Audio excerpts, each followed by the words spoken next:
अस्सलाम वालेकुम सफ़ी न्यूज़ में खुश आमदीद। नाज़रीन, सऊदी अरब से कंपनियों में हफ्ते में 2 दिन की छुट्टी, इसके अलावा ऑनलाइन कस्टमर सर्विस की सऊदीआइजेशन और इसके अलावा तलबा को 8 अगस्त की तारीख़ और सियाहती वीज़े पर सऊदी अरब जाने वाले उम्रा कर सकेंगे। इस हवाले से ख़बरें आए हैं, आपके साथ डिटेल से शेयर करते हैं। वीडियो को पूरा ज़रूर देखें। बिना ज़्यादा बातें किए हुए डायरेक्ट पहला ख़बर आप लोगों के साथ शेयर कर देते हैं।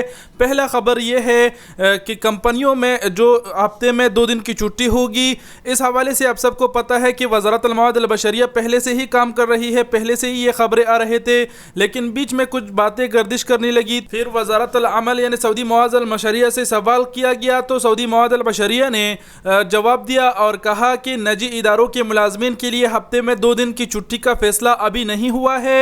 और मज़ीद उन्होंने कहा कि जब भी हफ्ते में 2 दिन की छुट्टी का फैसला होगा, उसका ऐलान वज़ारत की सरकारी वेबसाइट पर बाकायदा से किया जाएगा। तो हफ्ते में 2 दिन की छुट्टी का जो खबर है, उस पर अभी तक फैसले पर अमल दरामद नहीं हुआ है। जिसे होगा, सऊदी हुकूमत ने कहा है कि सरकारी वेबसाइट पर वो शेयर किया जाएगा। तो ये पहला खबर था। बढ़ते हैं दूसरी खबर की तरफ। दूसरा खबर ये है कि सऊदी अरब में जितने भी ऑनलाइन कस्टमर सर्विस के केयर है, उनकी जो सऊदीआइजेशन है, उस पर अमल दरामद 1 अगस्त से हो चुके हैं। कस्टमर केयर आप सब समझते हैं कि किसे कहते हैं, मतलब कोई भी सर्विस हो गया, अगर उसका ऑनलाइन कस्टमर केयर सर्विस है तो उसमें जो गैर मुल्की होगा उसे निकाला जाएगा और उसके जगह सऊदी को तैनात किया जाएगा।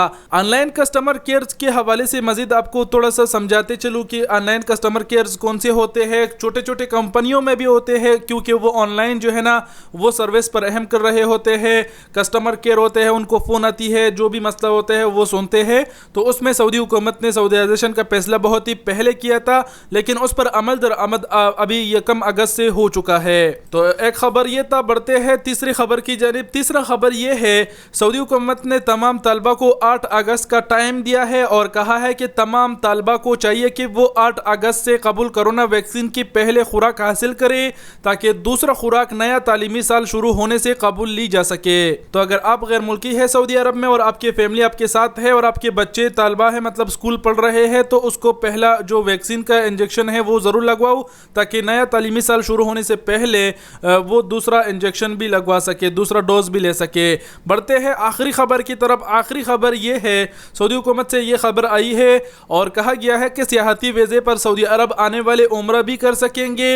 इसके अलावा आपको बताते चले कि सऊदी हुकूमत ने पहला नहीं कहा था, जब ऐलान आया था कि सियाहती वीज़े 1 अगस्त ने खुलने वाले हैं। अब ये खबर आई है कि सियाहती वीज़ों पर सिर्फ उन ममालिक से ही लोग आ सकेंगे जिन ममालिक पर सफरी पाबंदी नहीं है, और सियाहती वीज़ों पर सिर्फ वही लोग जा सकेंगे जिन्होंने सऊदी अरब में जो मंजूर शुदा वैक्सीन है वो लगवाई हो और दोनों डोज लगवाई हो। तो ये थे कुछ अहम खबरें जो आप लोगों के साथ शॉर्टकट में मैंने शेयर कर दी है। उम्मीद करता हूँ वीडियो पसंद आई होगी। वीडियो देखने का बहुत बहुत शुक्रिया। अपना बहुत सारा ख्याल रखिएगा। अल्लाह हाफिज़।